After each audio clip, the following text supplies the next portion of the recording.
Okay, we're reading the 14 lessons. We are in lesson 8, psychic, Lesson 9. lesson 9, sorry, psychic spirituality. Is that what it was called? Yep. Psychic influence. Influence, sorry. Page 147.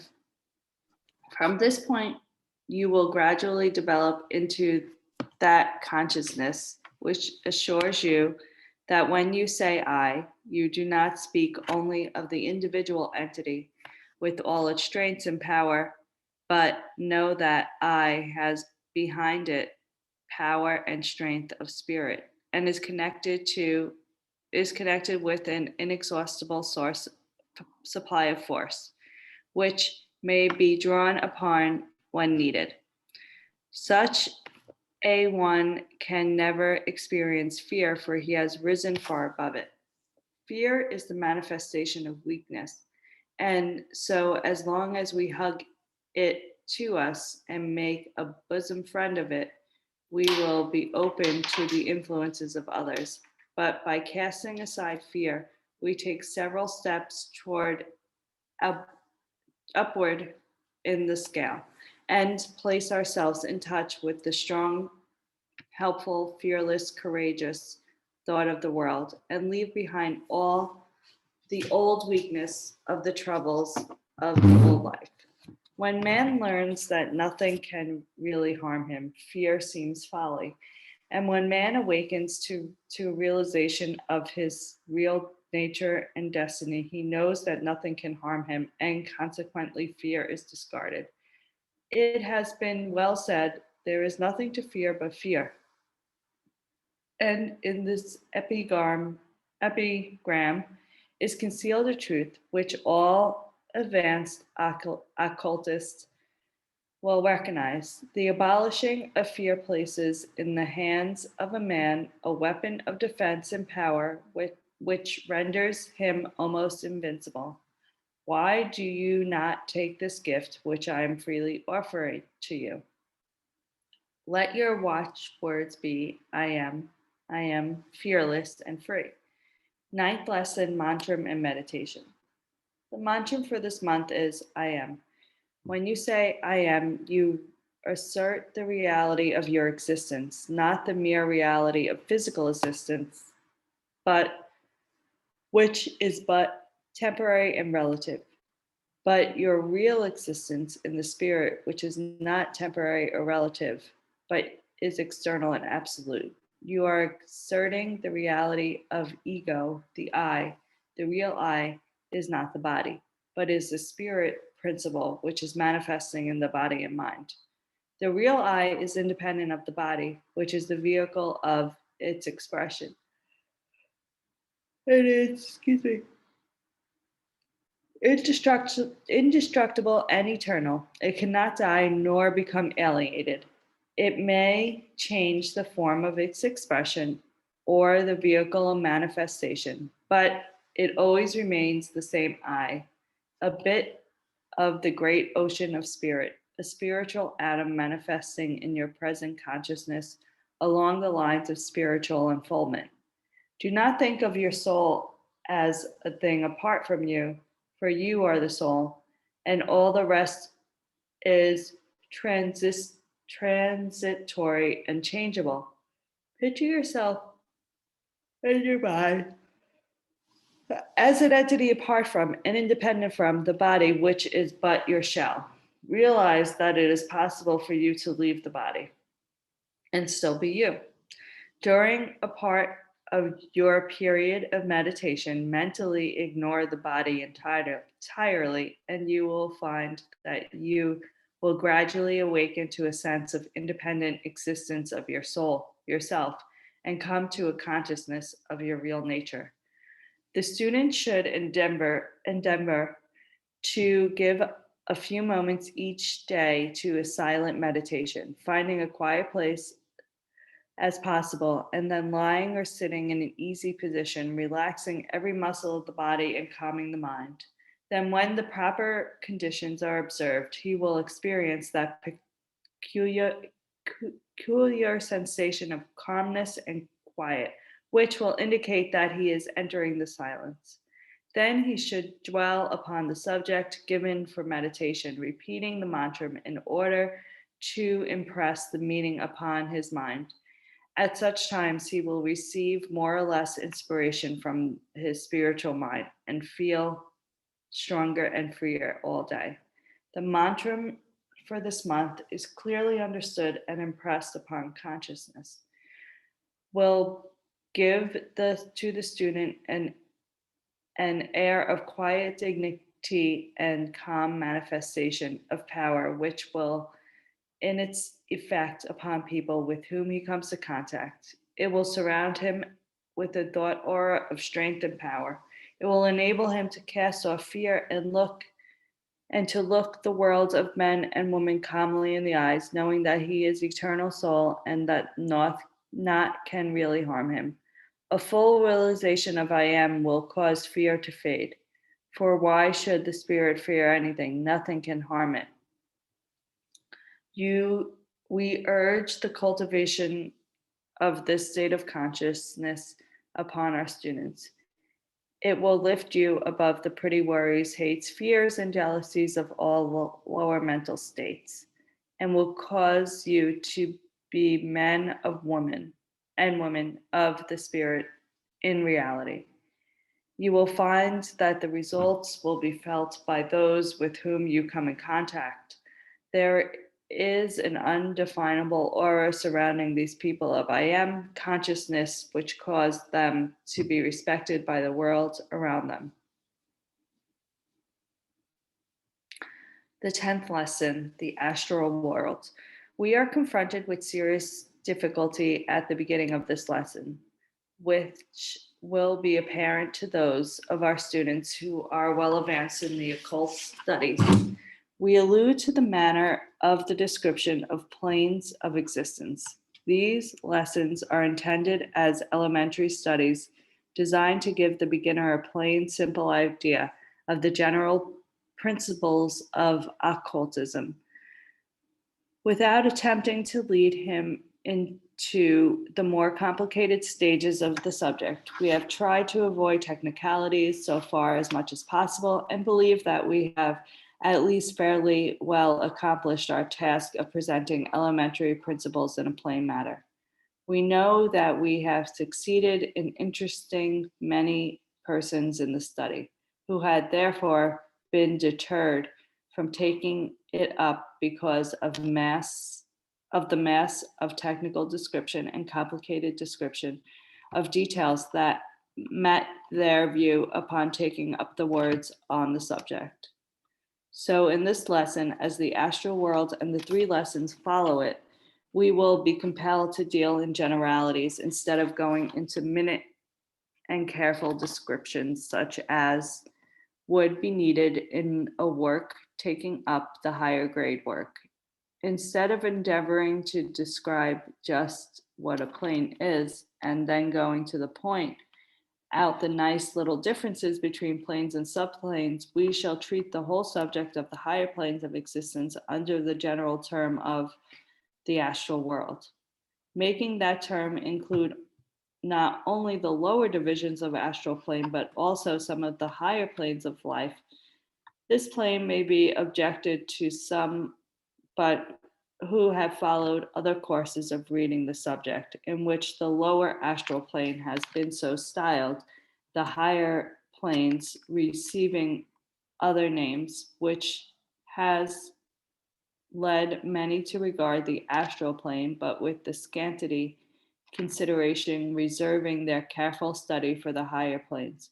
But we ask these persons to remember that many of the ancient occultists classed the entire group of the upper planes, at least until the higher spiritual planes were reached, under the general term, the astral world, or similar terms, and we have the best of authority for this general division. There is as much difference between the lowest astral planes and the highest mental or spiritual planes as there is between a gorilla and an Emerson. But in order to keep the beginner from getting lost in the wilderness of terms, we have retreated all the planes above the physical, at least such as the lessons touches upon under the general state of the astral world.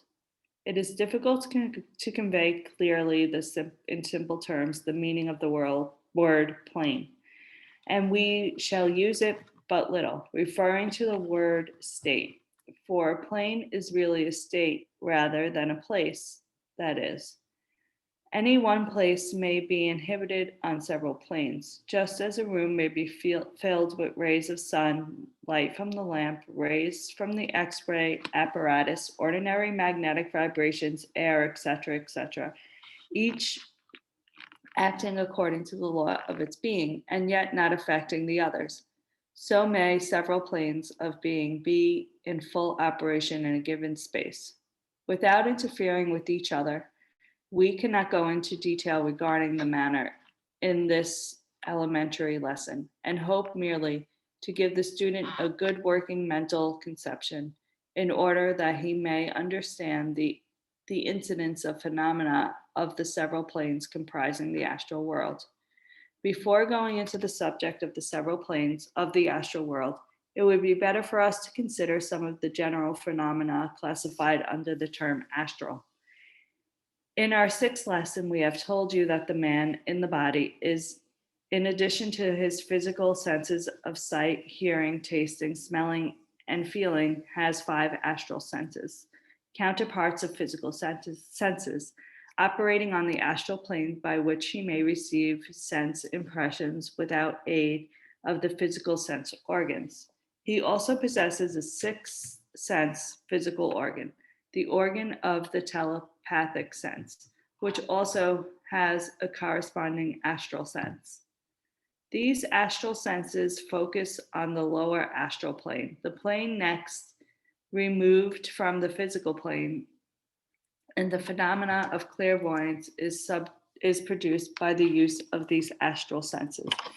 And we have described in the sixth lesson, there are, of course, higher forms of clairvoyance, which operates on planes far above that used in ordinary clairvoyance. But such powers are so rare and are possessed only by those of high attainment that we need scarcely to do more than mention them here. On this lower astral plane, the clairvoyant sees, the clairaudient hears, the psychometrist feels. On this plane, the astral body moves about and the ghost manifests.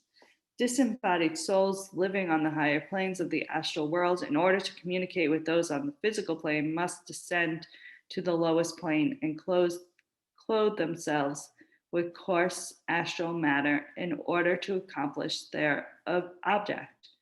On this plane moves the astral bodies and of those in flesh who have acquired the art of projecting themselves in the astral.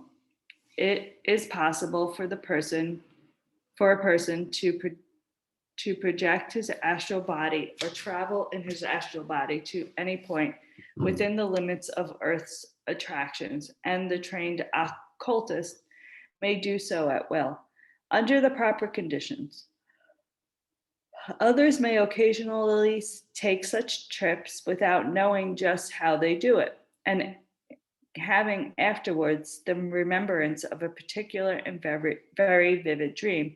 In fact, many of us do take such trips when the physical body is wrapped in sleep, and often gains much information in this way upon subjects in which he is interested by holding the astral communication with others interested in the same subject, all unconsciously, of course.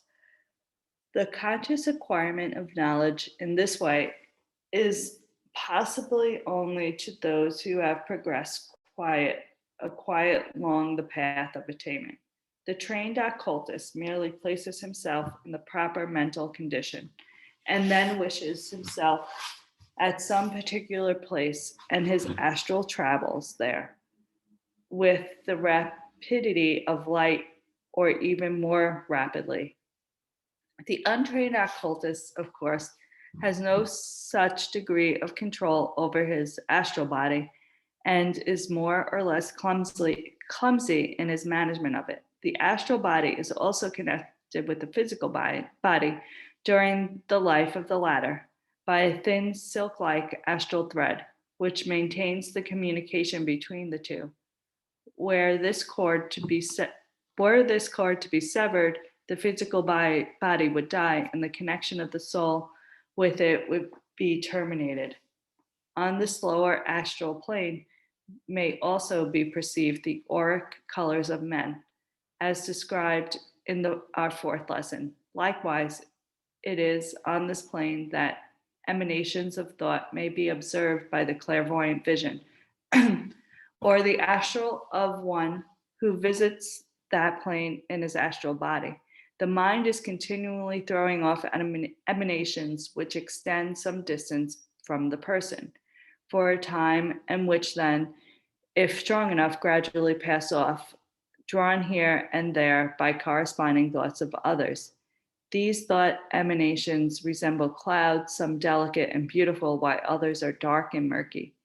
To the psychic or astral plane, places are seen to be filled with this thought stuff, carrying in character and appearance with quality and nature of the original thought which produced them. Some places are seen to be filled with bright, attractive thought stuff, showing that general character of thought of those who uplift it is uplifting and cheerful character. Excuse me. While other places are filled with hazy, murky mass of cloud of thought stuff, showing with those who live there, or some visitors have been dwelling on lower planes of thought.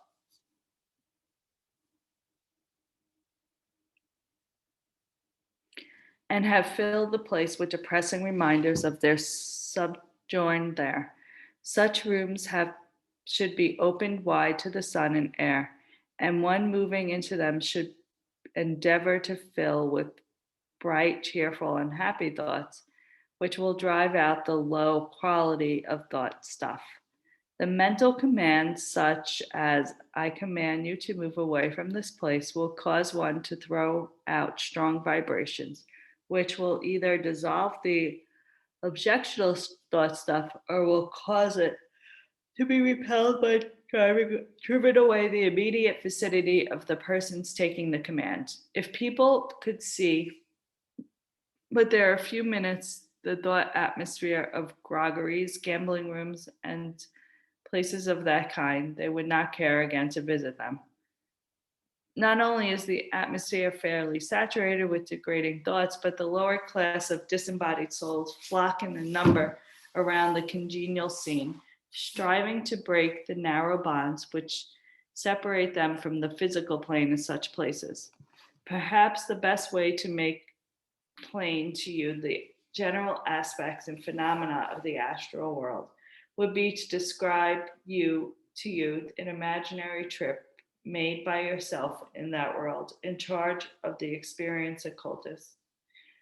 We will send you in imagination on such a trip in this lesson, in charge of a competent guide. It being presupposed that you have made considerable spiritual progress, as otherwise given the guide could not take you very far, except by adopting heroic and very unusual methods, which he probably would not see fit to do in your case. Are you ready for a trip? Well, here is your guide. Maybe we should start there tomorrow. I think so. Okay.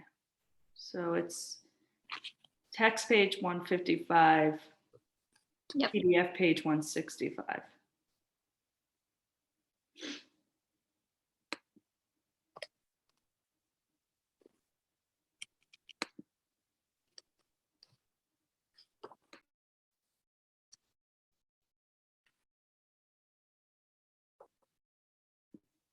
I have to go feed Sprinkles. I'll be right back. Okay.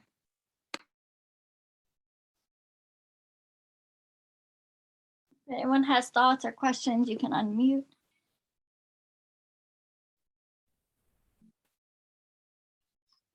Oh, excuse me.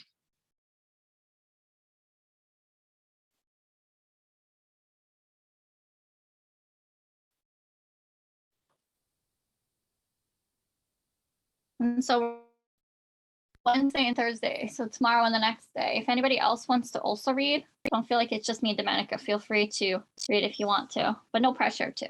I can always lead breath still, like I do for Domenica. And then we're on break Friday and next week.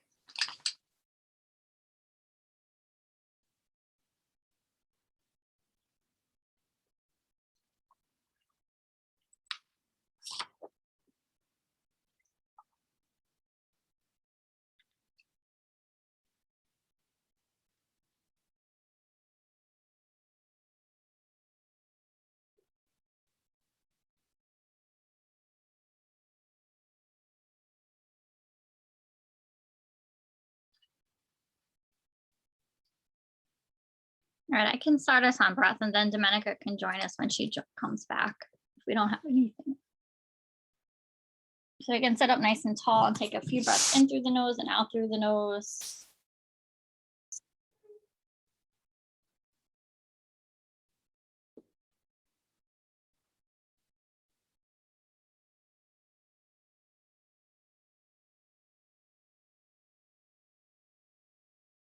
And then if you want to bring your right hand over to your face to create that alternate nostril breath, you'll fold the peace fingers into the palm and close the right nostril with the thumb, inhaling through the left. Close the left with the ring finger, exhale through the right. Inhale right. Close right, exhale left. Inhale left. Close left, exhale right. Inhale right. Close right, exhale left. Inhale left. Close left, exhale right. Inhale right. Close right, exhale left. Inhale left. Close left, exhale right. Inhale right. Close right, exhale left. Taking a few more rounds on your own breath, and if you practice with your locks and retention, you can add that into the practice.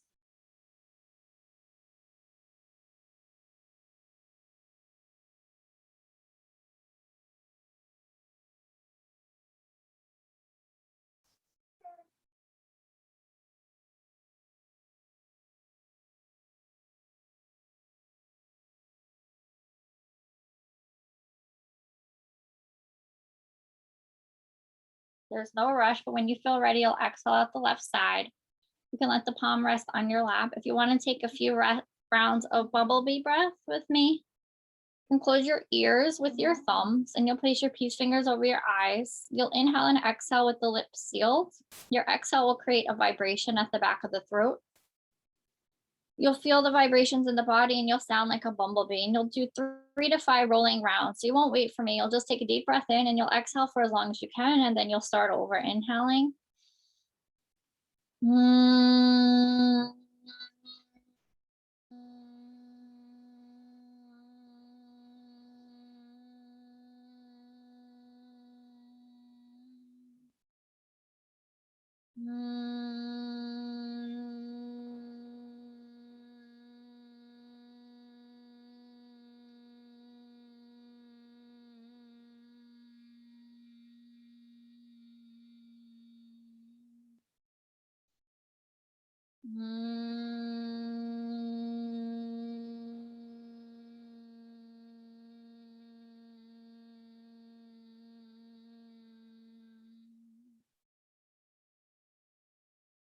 I'm going to go ahead and set the timer for our meditation today. If you need to drop early, have a good day, and I'll see you guys tomorrow.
Bringing hands in front of your heart. Namaste. Have a beautiful day, everybody.